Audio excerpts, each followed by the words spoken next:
Algunos creen que para entender el derecho y para entender el Estado hay que ser abogado. Nada más alejado de la verdad. Todos, abogados o no, tenemos una buena idea de lo que es el derecho y de lo que es el Estado. Todos sabemos que nadie debe agredirnos, robarnos o matarnos, y que nosotros tampoco podemos cometer esas atrocidades. Todos sabemos que debemos convivir e intercambiar bienes y servicios en forma voluntaria y en forma pacífica. Eso es el derecho. Eso es el derecho. No se necesitan grandes definiciones para saber lo que es el derecho. Todos sabemos que si alguien intenta hacernos daño, podemos pedir auxilio a las autoridades, especialmente a la policía, para que nos proteja, y sabemos que la policía tiene la obligación de auxiliarnos. Todos sabemos que las diferencias que no podemos resolver entre nosotros las debe resolver un juez. Todos sabemos que pagamos impuestos para que el gobierno nos proteja físicamente, nos dé seguridad jurídica, y si todos lo acordamos, nos proporcione determinados bienes públicos, servicios públicos. Eso es el Estado. No es necesario acudir a aquellas definiciones académicas del Estado que dicen que es una población asentada en un territorio con un gobierno que ejerce soberanía. Eso realmente no significa nada. El Estado es simplemente una organización encargada de la aplicación del derecho. No es más. Pero los académicos tendemos a complicar las cosas innecesariamente, y por eso es que hay unos grandes tratados sobre lo que es el Estado y sobre lo que es el derecho. No sería necesario tanto para que todos tuviéramos una buena idea de lo que es. Esos dos conceptos que todos sabemos, sin darnos cuenta que lo sabemos, son la explicación más sencilla del derecho y del Estado que yo he encontrado para poder comunicarme con las personas que no son abogados. Y me parece que son dos explicaciones suficientes para entender este complicado e inacabable tema, inagotable tema del Estado de Derecho. Explicar por qué esa realidad no es como nosotros sabemos que debiera ser de esta charla, de este pueblo. Como decía el doctor de la Torre, los derechos fundamentales del hombre o del ser humano, o derechos civiles o derechos del ciudadano, aunque tienen un origen milenario, porque ya en el siglo V a.C., en la época de oro de Grecia, Pericles daba algunos lineamientos que no pueden encajar más que en un Estado de Derecho. Y ya el mismo Aristóteles, 300 años antes del nacimiento de Cristo, decía que era preferible que gobernaran las leyes y no los hombres. Ya en la antigua Roma, en la ley en las 12 tablas, ya existían los principios que hoy están inmersos en el concepto del Estado de Derecho. Ya teníamos una república romana donde, además de que se había eliminado la monarquía, existía un senado, había también tribunos. En fin, ese concepto es elemental. Pareciera que de alguna manera lógica, todos sabemos que así deben ser las cosas. Sin embargo, ese surgimiento del imperio del derecho, de la rule of law, como también decía el doctor de la Torre, surgió modernamente de las protestas de los ciudadanos por el abuso de la autoridad política y de la necesidad de limitar ese poder.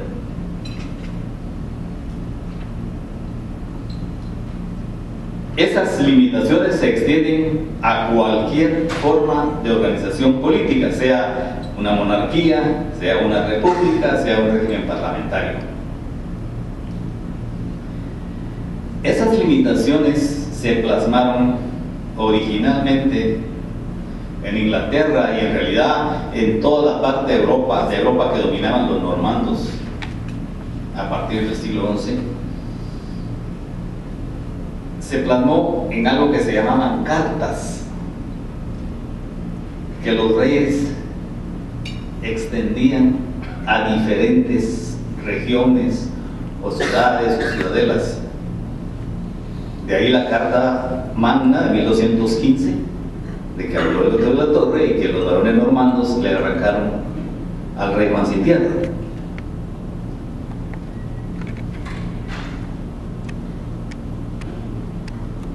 Para garantizar que quienes detentan el poder respeten ciertos límites, se fue creando con el tiempo, con la influencia no solo de pensadores de Inglaterra, sino de Francia, ese sistema que en inglés se llama checks and balances, el sistema de pesos y contrapesos. Así fue que surgió el sistema judicial, independientemente de aquellos jueces que solo servían para resolver conflictos en favor del rey, como el Tribunal de la Estrella, la Cámara de la Estrella en Inglaterra, por ejemplo. Y así surgieron también los parlamentos o congresos. El parlamento o congreso en Inglaterra surgió para limitar los poderes del rey. Desafortunadamente, resultó que el parlamento podría ser tan tirano o más tirano que el propio rey. Pero dentro de la teoría se supone que esos tres poderes, organismos como le llamamos en Guatemala, porque aquí se siguió la teoría organicista de Spencer para la organización del Estado, tienen la característica, o debieran tener la característica, de ser independientes, en el sentido de que uno no debiera estar sometido al otro. Modernamente se explica que esa independencia no quiere decir que cada uno actúe por su cuenta, sino que simplemente deben colaborar, y esa colaboración se ha dado atribuyéndole diferentes funciones a esos poderes. Por ejemplo, el poder legislativo o el Congreso o el Parlamento es el que emite la ley. El poder judicial es el que la declara, la interpreta en sus sentencias, y el poder ejecutivo, a través de la fuerza pública, es el que hace cumplir las sentencias cuando estas no se cumplen de manera voluntaria. Ese es el nacimiento de la teoría de separación de poderes.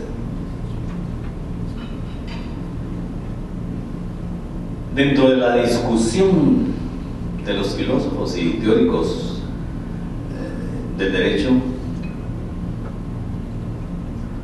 se llegó a concluir que esos derechos fundamentales, que ya existían en realidad desde el año 100, en la época de Ricardo III en Inglaterra, con una carta que él emitió, pero en el 1215,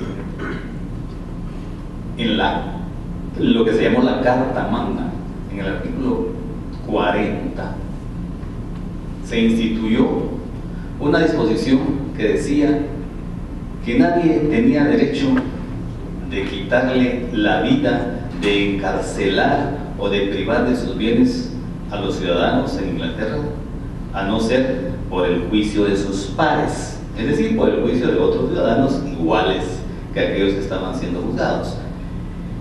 Y a eso se le atribuye él, ahora se le atribuye ser el inicio de lo que en inglés se llama due process of law, que es lo que conocemos aquí como debido proceso, y que algunos que no conocen muy bien la historia le llaman solo derecho de defensa, pero el debido proceso es mucho más que el derecho de defensa. Y entonces surgió la teoría de que el Estado no nos otorga nuestros derechos. El Estado, la organización política, reconoce que tenemos esos derechos y que está obligado no solo a reconocerlos, sino también a respetarlos y a protegerlos.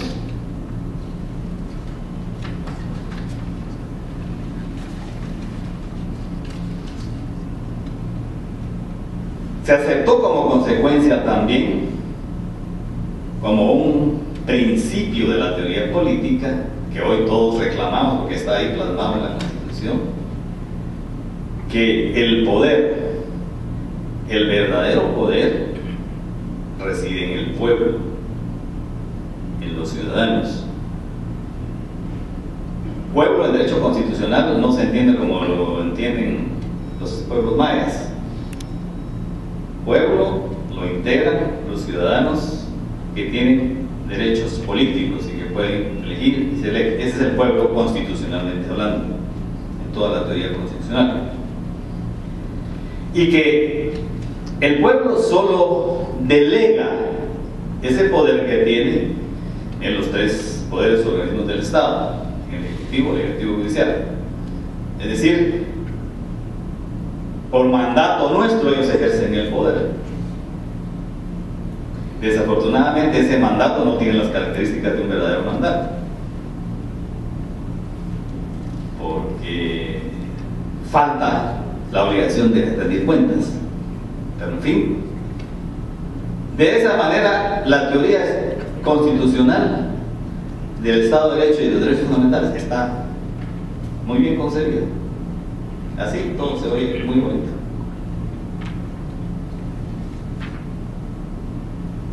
Pero resulta que la ambición humana es infinita.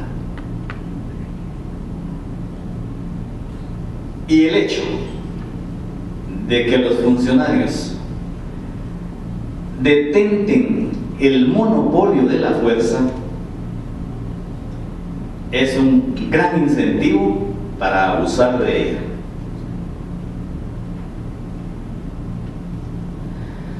Para que ese abuso del poder no sea tan descarado, quienes detentan el poder encontraron una manera de salirse con la suya, y es apoderarse a veces de una manera sutil y otras de una manera vulgar y ordinaria. Gracias, José Carlos. De las entidades que están encargadas de revisar sus actuaciones,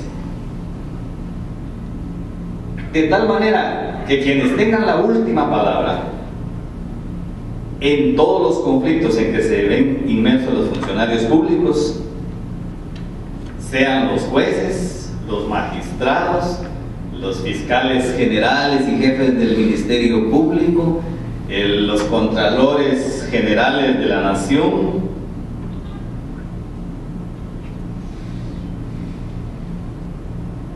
que de una u otra manera han sido puestos en esos cargos por ellos mismos.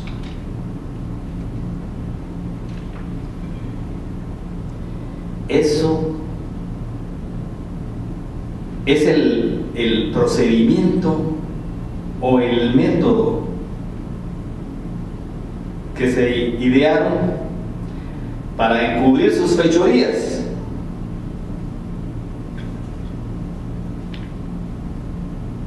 Y lo lograron estableciendo un sistema en que la elección y permanencia en el cargo de esos funcionarios depende de los mismos que van a juzgar. Ahí quedó eliminado el principio de la independencia de poderes.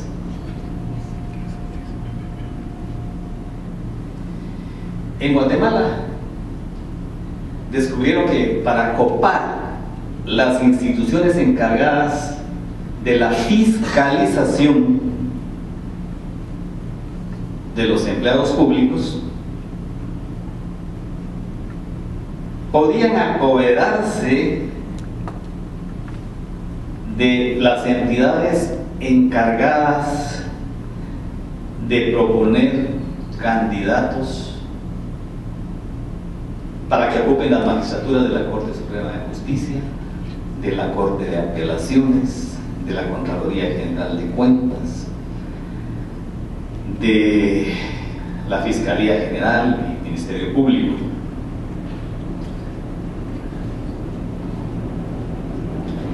De esa manera se han asegurado que cualquier reclamación que se les haga por el ejercicio del poder no prospere. Lo hemos visto con los antejuicios que planteamos contra la Fiscal General, contra la misma Corte Suprema de Justicia,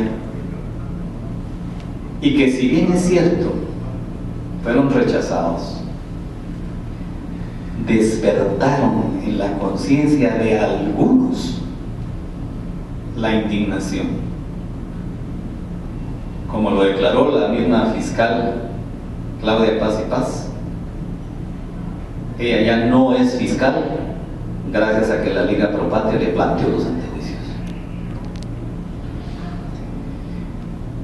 Y aunque ya no nos sorprende, la Liga Pro Patria presentó prueba escrita y firmada con el puño de letra de la fiscal, en donde daba instrucciones específicas que tipificaban delitos. Se arrogó la potestad de legislar, de cambiar las normas del Código Procesal Penal a través de una circular.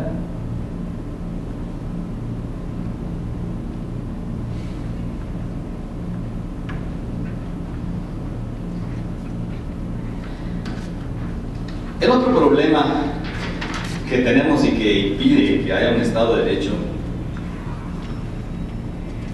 y que de alguna manera lo explicó el doctor de la Torre, es que los decretos que emite el Congreso de la República, que ellos llaman decretos legislativos, no son leyes. Es pura legislación. Y hay una gran diferencia entre ley y legislación. Lo que el doctor decía de los derechos naturales cambió a partir de la influencia del positivismo jurídico. Antes las leyes reflejaban, recogían el derecho natural que todos los que tenían que obedecer las leyes ya conocían, porque eran el fruto de la costumbre. Con el positivismo jurídico llegó la idea de que no. Se confundió la ley y se le dio ese nombre a las disposiciones que emitía el Congreso. Es decir, la fuente de la ley era el Congreso, no el derecho natural, no la costumbre, sino el Congreso. Y entonces, lo vemos hasta hoy, cada diputado se saca de la manga su ley porque él quiere pasar a la historia, porque propuso una ley, por más disparatada que sea. Una verdadera ley debe tener ciertas características: la generalidad, la abstracción, ser conocida de los ciudadanos, ser igual, no darle privilegios a nadie, ser justa, aunque haya una gran discusión acerca de lo que la justicia consiste, Pero de todas maneras, como también dice Hayek y nos ha enseñado el doctor, la justicia es más fácil entenderla cuando entendemos lo que es injusto. La justicia se define por la injusticia. Todo lo que sentimos injusto está alejado de la justicia. Y eso es una manera muy sencilla de entender lo que es justicia sin meterse a grandes disquisiciones filosóficas que son útiles. A mí me gusta para entretenerme, pero no para trasladar las ideas que todo el mundo que no es abogado debería conocer. Por último, hay que decir que para que haya un Estado de Derecho, para que haya imperio de la ley, porque algo que no dijo el doctor de la Torre es que en Prusia, tomando como ejemplo la rule of law, el imperio del derecho en Inglaterra, crearon ese sistema que ellos denominaron Rechtsstaat, Estado de Derecho. Pero en Prusia nunca hubo Estado de Derecho. Nunca hubo Estado de Derecho porque un administrativista, Rudolf von Neist, cuando apareció la exigencia legal de contar con un Estado de Derecho, dijo: los jueces aquí en Prusia no están preparados, no están capacitados para resolver los conflictos que se plantean entre el Estado, entre la monarquía, entre el imperio y los ciudadanos. Así que esperemos, capacitémonos. Así se pasaron 50 años y en esos 50 años entró el socialismo. Nunca hubo Estado de Derecho. Hoy hablamos de Estado de Derecho. Sabemos que el nombre se originó en Prusia, pero ellos nunca tuvieron Estado de Derecho. Inglaterra sí, pero allá se llama rule of law. Y es lo que los actuales Estados Unidos han venido destruyendo en su país.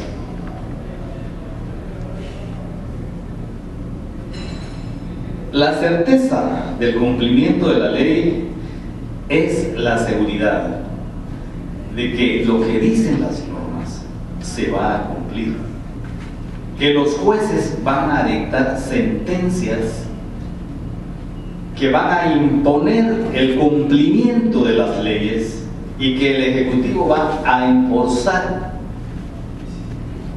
las sentencias de los jueces. La certeza del cumplimiento de la ley,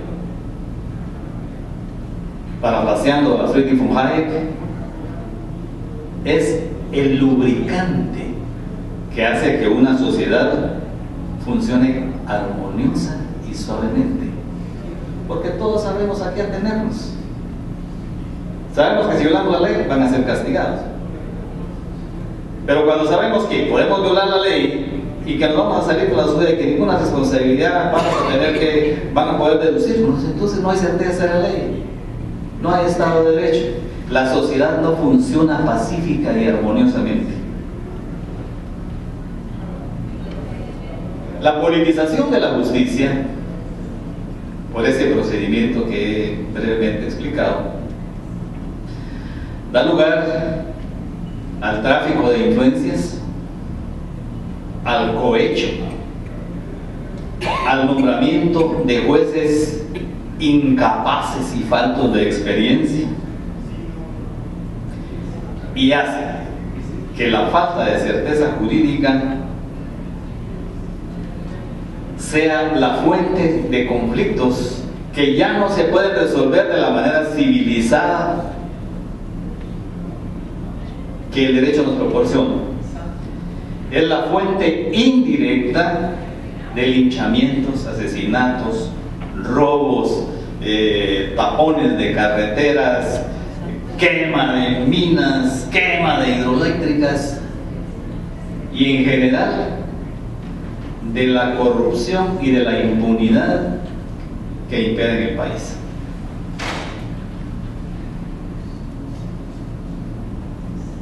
Hay otros elementos constitutivos del Estado de Derecho, como la alternabilidad en el ejercicio del poder, o sea, el principio de no reelección. En Guatemala solo lo tenemos para el presidente de la República, pero debería ser también para diputados y alcaldes. Tenemos como diputados a gente que cuando llegó ni siquiera sabía dónde quedaba el Congreso y andaba preguntando cómo llegar. No tenían ni un vestido decente y iban allá a la vuelta donde estaba el judío aquel que les hiciera un tacuche rapidito, lo quedaban debiendo y nunca lo pagaban. Me consta. Y ahora, como no tienen la menor idea de lo que es legislar, se rodean de 9, 10, 11, 12 asesores que ojalá que fueran buenos asesores, pero son sus compadres, sus amigos, compañeros de cantina y qué sé yo, que ellos piensan que tal vez sí saben lo que es legislar, hacer una ley.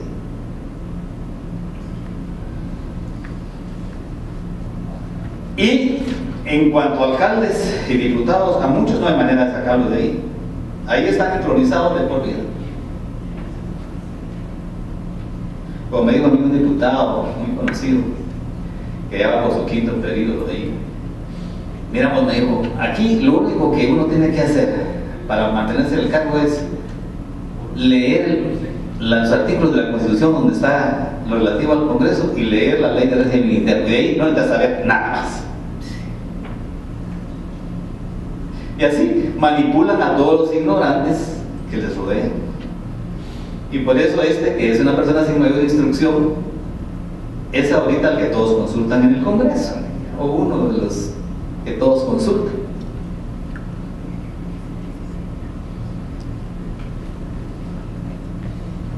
¿Qué podemos hacer los ciudadanos para corregir humanamente, en lo humanamente posible, esa situación de caos en que nos han colocado los que detentan el poder? Es un gravísimo malentendido creer que el ciudadano de a pie no puede hacer nada para remediar esta situación. Ese malentendido ha provocado la pasividad de la ciudadanía, esa pasividad que explica la indiferencia de los guatemaltecos para involucrarse permanentemente, no de manera coyuntural, en las cuestiones políticas. Es decir, no solo el sábado, ¿verdad? Porque descubriendo la azucarada, la CICIG dijo que estaban robando en aduanas. ¿Cuándo no han robado en aduanas?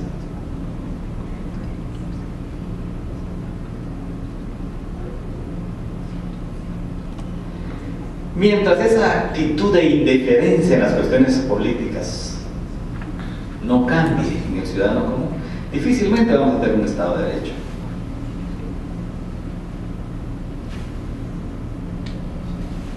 Otro grave problema que tiene la creencia ciudadana, o de muchos ciudadanos, es creer que el problema que confronta a Guatemala y que venimos analizando lo puede solucionar un gran estadista,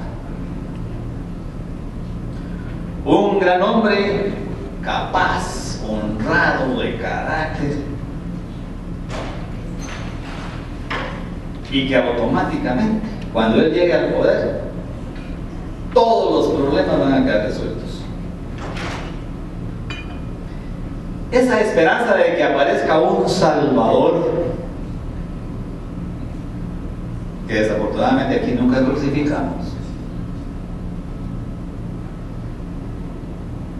es aprovechada demagógicamente por los políticos para fabricar candidatos todopoderosos cuando se acerca cada elección. Oigan ustedes, y venían oyendo tal vez al llegar aquí, cómo hay un señor que dice que sí, conoce al pueblo, que es del pueblo, que sabe cómo solucionar los problemas, que sabe cómo dar trabajo a la gente.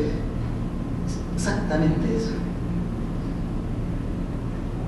Y aunque nos parezca en este lugar un poco difícil de creer esas cosas, hay miles y ahora quizás millones de personas que creen en eso.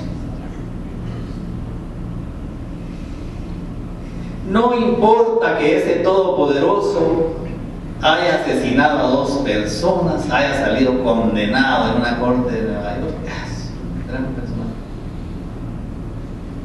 No importa que le hayan probado que plagió su tesis para tener el grado de doctorado. No importa que le hayan probado que plagió un libro con el que quiso impresionar a los incautos. Eso no importa. Él es un hombre todopoderoso y va a solucionar todos los problemas que tenemos en Guatemala. ¿Cómo es posible? ¿Qué nos pasa, por Dios santo?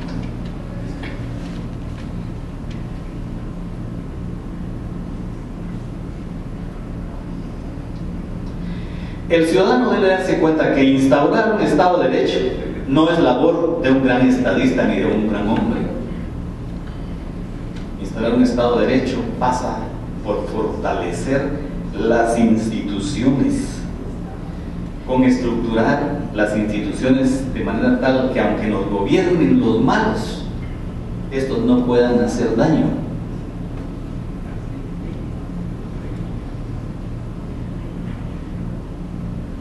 La Asociación Pro Reforma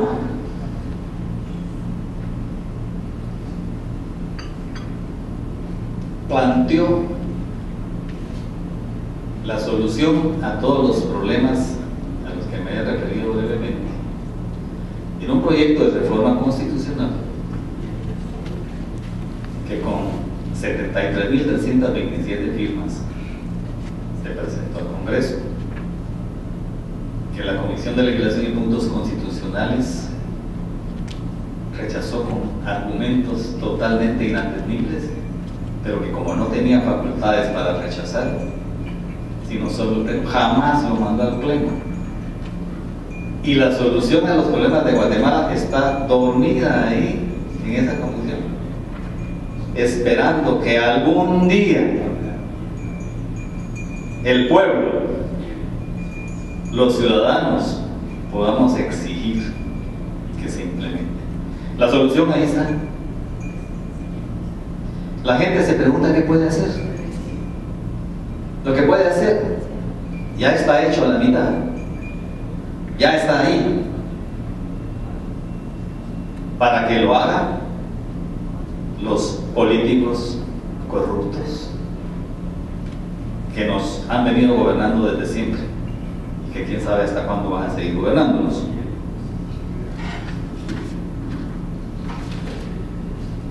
Mientras el Congreso de la República no tenga la obligación de emitir solo leyes generales, abstractas, conocidas, ciertas, iguales y justas, so pena de nulidad absoluta de sus decretos, no habrá Estado de Derecho en Guatemala. Mientras no haya prohibición de reelección, no solo para el presidente, y para todos los funcionarios de elección popular, no habrá Estado de Derecho en Guatemala. Mientras no sean revocables los mandatos de todos los funcionarios públicos que ocupen cargos de elección popular, no habrá Estado de Derecho en Guatemala. Mientras no haya un procedimiento rápido y expedito que obligue a los funcionarios públicos a rendir cuentas a petición de cualquier ciudadano y sanciones severísimas para el mal manejo de los fondos públicos, de tal manera que esas penas disuadan contundentemente el enriquecimiento indebido, no habrá Estado de Derecho en Guatemala. Si de mí dependiera, podría la pena de muerte, pero como soy abolicionista me conformaría con cadena perpetua.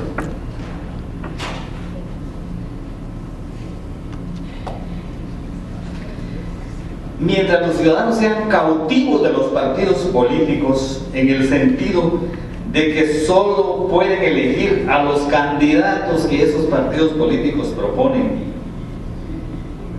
y el derecho de ser electo no dependa de los partidos políticos, no podrá haber Estado de Derecho en Guatemala. Mientras el ciudadano no tenga la posibilidad de rechazar con un voto nulo o un voto en blanco todas las propuestas de elección popular que hagan los partidos políticos, y no exista la posibilidad de que el rechazo mayoritario obligue a repetir las elecciones y los candidatos rechazados no puedan volver a participar, no habrá Estado de Derecho en Guatemala.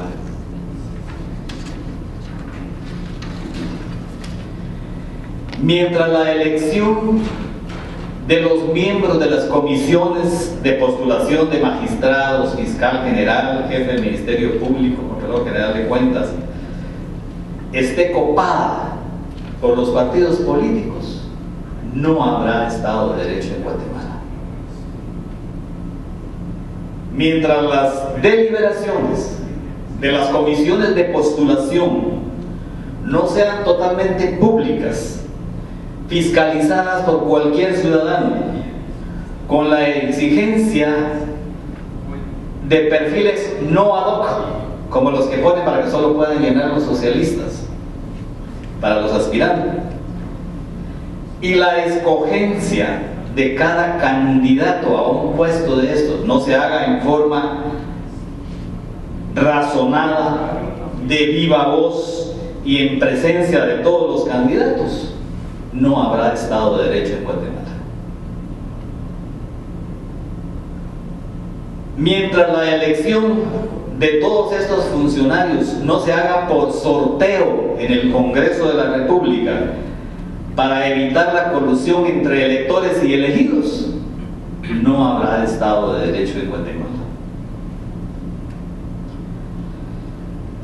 Mientras la duración del ejercicio del cargo en estos funcionarios no sea vitalicia y solo pueda removérseles por incapacidad manifiesta o comisión de delito, y no por los intereses políticos de los gobiernos de turno, no habrá Estado de Derecho en Guatemala.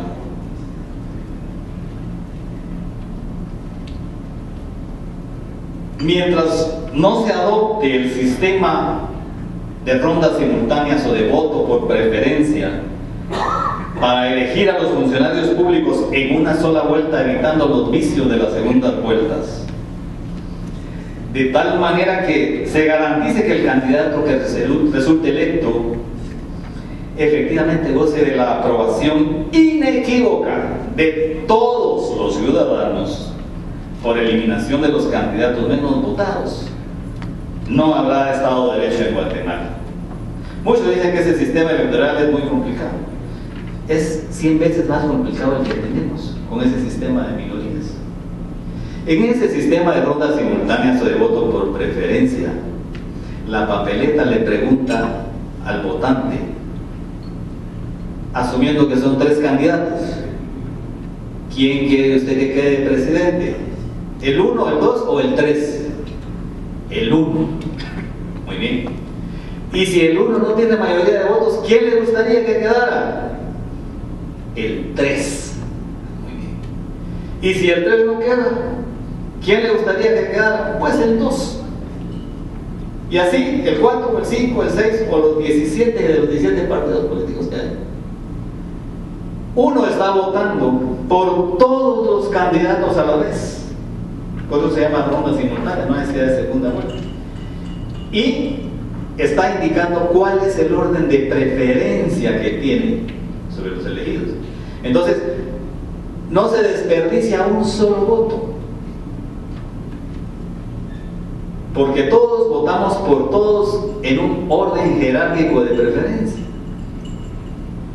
Y después de eliminar los que menos votos hayan tenido, todos vamos a estar de acuerdo en que a este le correspondía, porque en la preferencia es el que mayor preferencia tuvo de los ciudadanos. A veces suena complicado, crean que es súper sencillo y ahorraría pero las docenas de problemas que se dan en la elección de funcionarios públicos.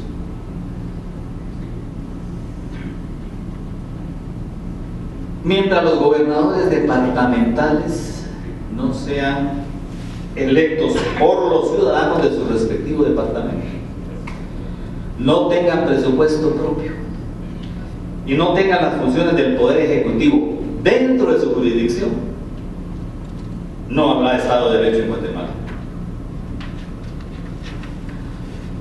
Hay muchas otras condiciones necesarias para alcanzar el Estado de Derecho, pero en mi opinión, con estas que alcanzáramos sería suficiente para Guatemala por el momento. Muchas gracias.